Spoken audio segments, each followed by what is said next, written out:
জনাইছো এই মুহূৰ্ততে ইউএনবি নিউজৰ দৰ্শকক ব্ৰেকিং নিউজৰ ৰূপয়াতৰ শিঙিমাৰী পথ দুৰ্ঘটনা অচিনাক্ত বাহনৰ খুন্দাত আহত শিশু দুৰ্ঘটনা সংঘটিত কৰি পলায়ন কৰে চাৰিচকীয়া বাহনখন মাকৰ লগত ঘৰৰ পৰা ওলাই আহিছিল আমবাগান যাব বুলি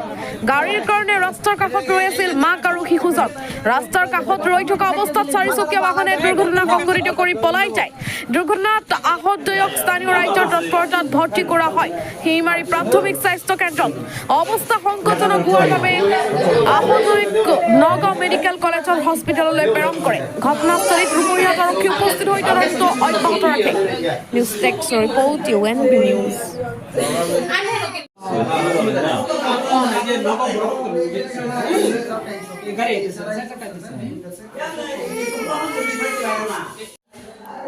মই ৰাস্তাৰ ইপাৰত থিয় হৈ আছো মোৰ ল'ৰাটো ৰাস্তা পাৰ হৈ আছে গাড়ীটোৱে আহি এটা খুন্দা মাৰি বুঢ়াই নি পেলাই দিয়ে আকৌ ল'ৰাটোৰ ওপৰেদি গাড়ীটো কি গাড়ী আছিলে ইণ্ডিকা আছিলে বগাকে কোনফালে গৈ আছে লাউখা ৰোড লাউখা ফালে গৈ আছে গাড়ী নম্বৰ চিনি পায় গাড়ী নম্বৰটো মই দেখা নাই পিছফালেদি মানুহে মাতি আছে গাড়ীটো ৰখা নাই গাড়ীটো একে চুটে গৈ আছে কোন জেগাত হৈছে ঘটনাটো চিঙিমাৰী শিঙিমাৰী অঁ